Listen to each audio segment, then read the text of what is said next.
English class 12 के सभी chapters के समरी आपको लगातार वीडियोस के माध्यम से आप सभी को दे रहे हैं। 5th नंबर जो चैप्टर है उसका नाम क्या है, सबसे पहले वो जानते हैं। राइटर के बारे में जानते हैं। सबसे पहले एन एपिताफ का मतलब समझो। जब मैं मर जाऊंगा तो इस महिला को कौन याद रखेगा? कवि को मात्र इस बात की चिंता है। 4 साल की उम्र में अपने पिताजी को खो देते हैं। अगर आपसे क्वेश्चन पूछा जाए who compose the chapter an epitaph, तो आप क्या बताओगे?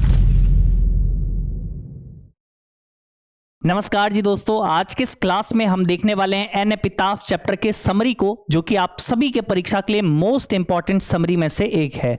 और आप सभी लोग को पता होगा हम लोग एक सीरीज चालू किए हैं जिसमें इंग्लिश क्लास 12 के सभी चैप्टर्स के समरी आपको लगातार वीडियोस के माध्यम से आप सभी को दे रहे हैं। अभी से पहले हम लोग पहुंच चुके हैं 5वां चैप्टर पे, तो 4 चैप्टर पहले हो चुके हैं। अगर आप सभी लोग उसको नहीं देखें तो नीचे प्लेलिस्ट का लिंक दिया हुआ है, उसमें आपको सभी कुछ लेक्चर्स मिल जाएंगे आज से पहले जितना भी कुछ हम पढ़ाए हैं।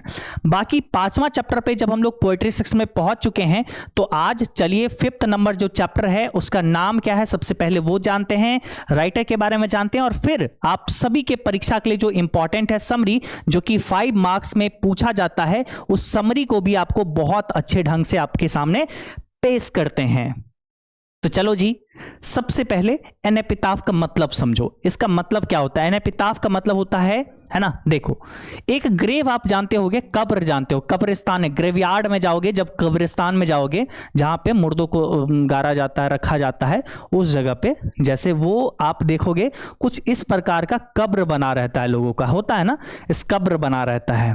ठीक है, तो यहां पे समझ लो एक लेडी लेटी हुई है इस चैप्टर में, जैसा बात किया गया है। और जैसे नॉर्मली कोई भी समाधि होता है उसमें कोई ना कोई लेटा रहता है, कोई ना कोई अंदर रहता है उस कब्र के अंदर।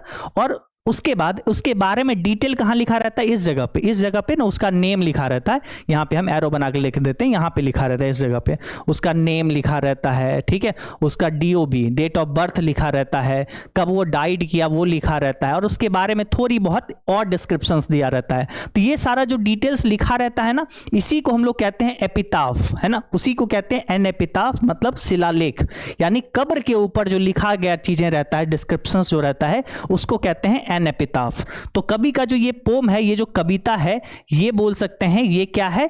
एन एपिताफ जो है एक कब्र के ऊपर लिखा गया शिलालेख है। ठीक है, तो एन एपिताफ का मतलब समझ गए कि कब्र के ऊपर जो लिखा हुआ रहता है, ग्रेव के ऊपर में जो लिखा रहता है डिस्क्रिप्शंस, उसको कहते हैं एन एपिताफ। ठीक है, और यहां पे जो है इस पोम में आप सिंपल जानते हो, जहां पे कब्र की बात हुई, कोई ना कोई का मृत्यु हुआ है, तो ये ऑब्वियसली जो पोम होगी वो कैसा होगा? सैड पोम होगा, है ना, थोड़ा सा मेलनकॉलिक मतलब होता है उदासीन कविता। तो कवि थोड़े से सैड जरूर नजर आएंगे इस पोम में। ठीक है, तो कवि जो है यहाँ पे एक लेडी के बारे में बात करते हैं, और कवि कहते हैं कि ये लेडी ना बहुत सुंदर लेडी है, और ये वेस्ट कंट्री की, पश्चिमी देश की समझ लो, है ना, वेस्ट कंट्री के बारे में बात करते हैं कि भैया वेस्ट कंट्री की ना सबसे सुंदर महिला में से ये एक थी। और है ना, जब मैं मर जाऊंगा तो इस महिला को कौन याद रखेगा? कवि को मात्र इस बात की चिंता है, इसीलिए कवि जो है कब्र के पास बैठ के और थोड़े से उदास फीलिंग कर रहे हैं, उदास महसूस कर रहे हैं। ठीक है, तो बस उसी को पोम में यहाँ पे लिख दिए हैं, एन एपिताफ। ठीक है, तो भाई सिंपल अगर पूछे एन एपिताफ जो पोम है, इसके पोइट कौन है? तो वॉल्टर डी ला मेयर। ये जो तस्वीर आप देख रहे हो वॉल्टर डी ला मेयर है, और इन्होंने ही एन एपिताफ को लिखा। अगर आपसे क्वेश्चन पूछा जाए who compose the chapter an epitaph, तो आप क्या बताओगे? वॉल्टर डी ला मेयर, है ना। आप ये ध्यान रखेंगे। इनका जन्म कब होता है, बॉर्न कब होता है? तो 1873 को। कहां पे? द विलेज ऑफ, है ना, चार्ल्टन इन कैंट, इंग्लैंड में एक कैंट जगह है, वहां पे जो है एक विलेज है चार्ल्टन, वहां पे इनका जन्म होता है। और ये डाइड कब करते हैं? 1956 में, यूनाइटेड किंगडम में, यानी यूके में ही, इंग्लैंड में ही इनका निधन भी होता है। तो ये थोड़ा सा डेट वगैरह आप ध्यान रखेंगे। अब चलते हैं जो आपकी परीक्षा के लिए इंपॉर्टेंट है, 5 मार्क्स का समरी, उसको आप सभी को अच्छे से बताते हैं। चलो जी, स्टार्ट करते हैं समरी को देखना।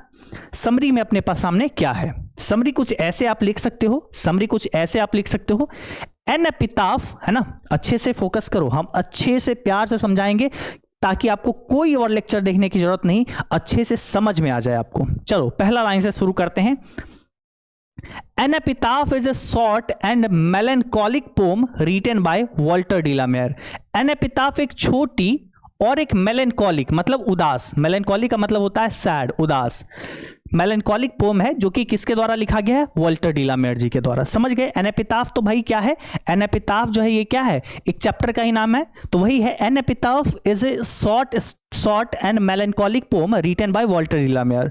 एन एपिटाफ एक शॉर्ट और उदासीन कविता है जिसको Walter de la Mare ji लिखे हैं। आगे लिखेंगे he was an English poet, वो एक क्या है, इंग्लिश पोइट है, यानी इंग्लिश कवि हैं। बोल सकते हैं कि वो एक ब्रिटिश के कवि हैं, अंग्रेज कवि हैं ऐसे, तो इसीलिए लिखा जाता है ही वॉज एन इंग्लिश पोइट, है ना।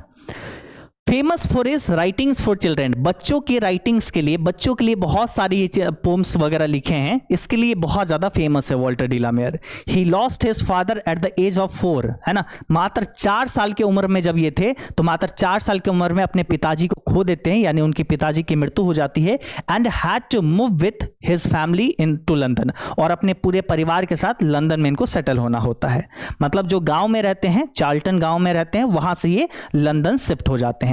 तो समरी में सबसे पहला हिस्सा क्या लिखे कि भैया एन एपिटाफ जो है एक शॉर्ट और मेलैंकोलिक पोम है जो कि Walter de la Mare ji लिखे हैं, और वो एक इंग्लिश पोइट है। Famous for his writings for children, बच्चों के रचनाओं के लिए बहुत ज्यादा फेमस है। He lost his father at the age of 4, 4 साल की उम्र में अपने पिताजी को खोते हैं। And had to move with his family to London, और इनको लंदन फैमिली के साथ आना पड़ता है। आगे लिखेंगे इन दिस पोम, इस कविता में, है ना, इन दिस पोम, इस कविता में the poet is sitting near the grave of a lady who belongs to waste Country. इस कविता में जो पोइट हैं, जो कवि हैं, वो बैठे हुए हैं कहाँ पे, near the grave of a lady, एक महिला के, समझ लो एक महिला के कब्र के पास, है ना, एक महिला के कब्र के पास वो बैठे हुए हैं। मान लो कभी यहाँ पे बैठे हुए हैं, ठीक है, कभी बैठे हुए हैं यहाँ पे, ठीक है, एक महिला जो वेस्ट कंट्री की महिला थी उसके कब्र के पास बैठे हुए हैं। इन दिस पोम, इस कविता में the poet is sitting near the grave of a lady who belongs to the waste Country. इस कविता में कवि जो है एक वेस्ट कंट्री की महिला के कब्र के पास बैठे हुए हैं। ही सेज दैट, वो कहते हैं कि she was light of step and heart. She was light of step and heart का मतलब होता है, ऐसा समझ लो कि वो चंचल स्वभाव वाली या खुश मिजाज वाली लड़की, है ना, जो इधर उधर घूमती रहती है, बेफिक्र होके जीना जानती है, वैसी लड़की। तो कभी कहते हैं ही से, यहाँ पे ऐसे लिखेंगे ही सेज डैट, कभी कहते हैं कि वो, या वो कहते हैं कि she was light of step and heart, कि वो बेफिक्र दिल की थी, इधर उधर घूमने वाली चंचल सी लड़की थी।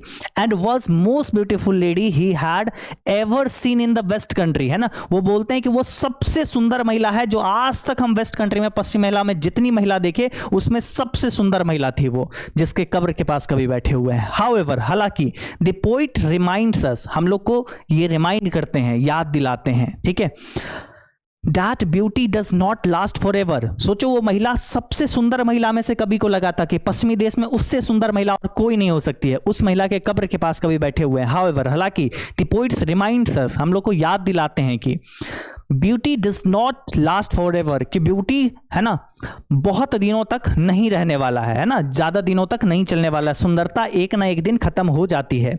लाइक ऑल ह्यूमन बीइंग, सभी इंसानों की तरह the lady also passed away, lady भी, वो सुंदर सी महिला भी, वो भी इस दुनिया से गुजर जाती है जिसके कब्र के पास बैठे हुए हैं। सोचो कभी यहाँ पे बोलते हैं कि ये जो गोरा रंग है, ये ब्यूटी है, ये सभी दिनों तक नहीं रहने वाली है। ये जो गोरे रंग पे जो इतना गुमान है, गोरा रंग एक दिन ढल जाएगा, ठीक है। तो वही चीज कवि बोलते हैं कि जो है, ये जो है ना ब्यूटी, ये जो सुंदरता है, ये नॉट लास्ट फॉर एवर, बहुत दिनों तक नहीं चलने वाला है। लाइक ऑल ह्यूमन बीइंग, सभी इंसानों की तरह, the lady also passed away, है ना, वो महिला भी इस दुनिया से चली जाती है। कभी उस महिला के बारे में वर्णन करते हैं और आगे लिखेंगे हर ब्यूटी फेडेड विद टाइम, उसकी सुंदरता समय के साथ खत्म हो गई। एंड नाउ, और अब जो है, ओनली हर एपिटाफ रिमेन्स, अब उसकी सिर्फ कब्र के ऊपर जो लिखा गया डिस्क्रिप्शन है, जो शिलालेख है, बस समाधि के ऊपर, उसकी बस समाधि का लेख ही बस बाकी रह गया है ना। उसकी सुंदरता समय के साथ चली गई और अब बस बाकी क्या रहा, उसके कब्र के ऊपर लिखा गया जो शिलालेख होता है, बस वही बाकी रह गया। द पोइट फील्स सैड, है ना, कभी द पोइट फील्स सैड, है ना, कभी जो है बहुत ही सैड महसूस करते हैं, बहुत उदास महसूस करते हैं। वाइल थिंकिंग अबाउट हर, उसके बारे में सोचते हुए। ही वंडर्स, वो आश्चर्य करते हैं।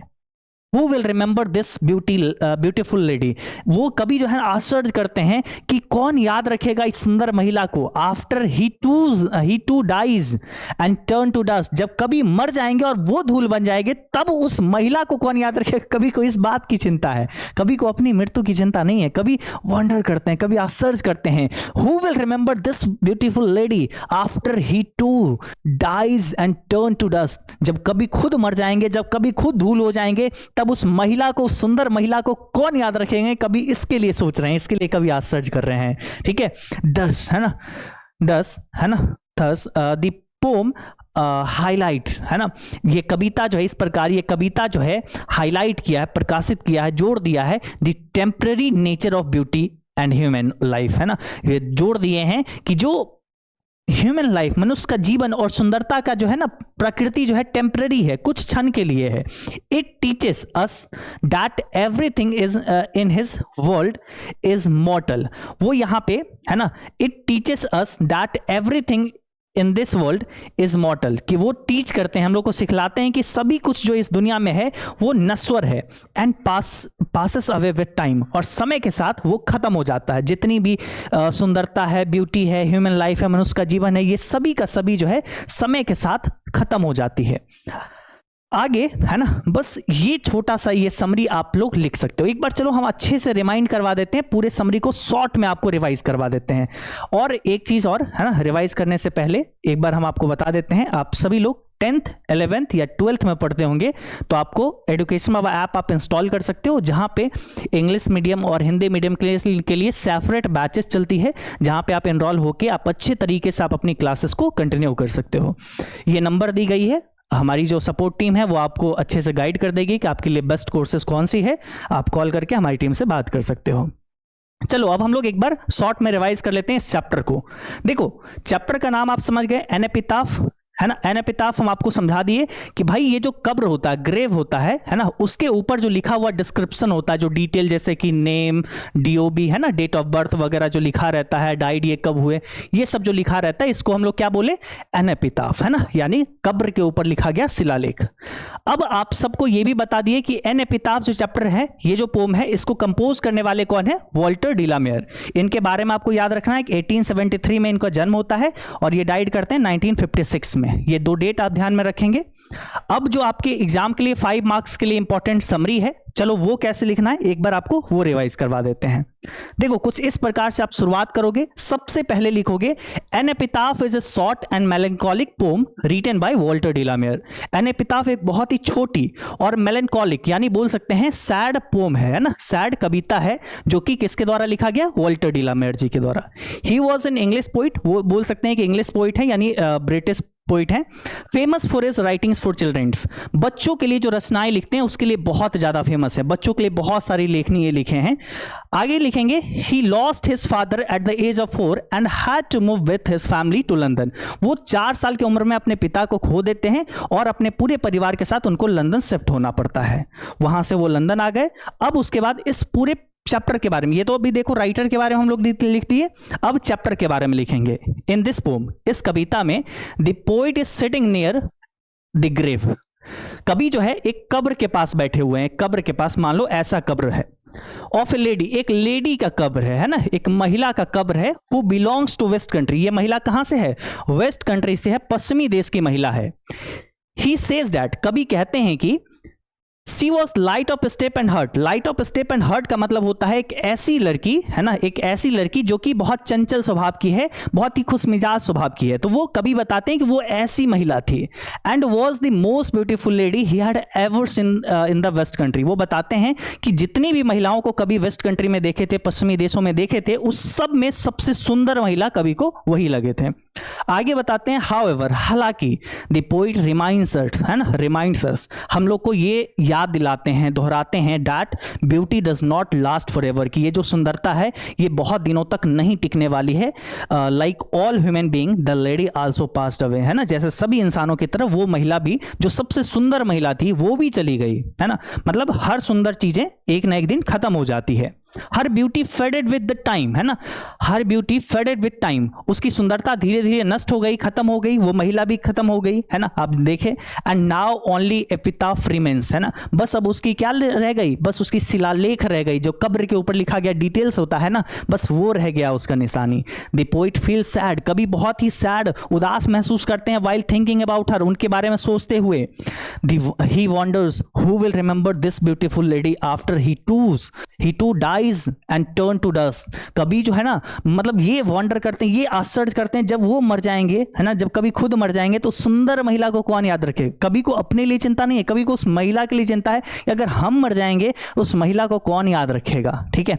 उसके बाद आगे लिखेंगे दस, है ना, द पोम, है ना, highlight the temporary nature of beauty and human life, इसलिए ये कविता जो है कभी यहाँ पे इसमें दर्शाए हैं कि जो टेम्पररी नेचर है, जो तत्कालीन, जो बोल सकते हैं खत्म हो जाने वाला जो नेचर है, कुछ क्षण के लिए जो सुंदरता होती है और इंसान का जीवन होता है, उसको यहाँ पे हाईलाइट किए हैं। इट टीचेस अस, ये हम लोग को सिखलाता है डैट की everything in this world is मॉर्टल, कि सभी चीज नश्वर होता है, एक ना एक दिन नष्ट हो जाता है, एंड पासेस, खत्म हो जाता है, अवे विद टाइम, है ना, पासेस अवे मतलब इस दुनिया से चली जाती है समय के साथ। तो ये यहाँ पे कुल मिला के बोल सकते हैं इस पूरे एन एपिटाफ चैप्टर का समरी हुआ। और अगर इस प्रकार से आप लिख दिए, हम बोलते हैं सच में आपको पूरा में पूरा मार्क्स लाने से कोई नहीं रोक सकता है, ठीक है। तो ये आप सभी का चैप्टर नंबर जो 5 हुआ एन एपिटाफ, इसके समरी हो गए। आप सभी लोग अगर कोई पीछे के लेक्चर मिस कर चुके हो तो नीचे डिस्क्रिप्शन में आपको प्लेलिस्ट का लिंक मिल जाएगा, जहां से आप इंग्लिश के जो भी प्रीवियस लेक्चर्स हैं उसको अच्छे से अटेंड कर सकते हो, उसको अच्छे से देख सकते हो और उसको कवर कर सकते हो, ठीक है। तो बाकी जैसा भी ये क्लास लगा होगा नीचे कमेंट सेक्शन में आप जरूर बताइए, हम आप सभी का कमेंट्स निश्चित रूप से पढ़ेंगे। और मिलते हैं आप सभी से अगले क्लास में। Tata bye bye.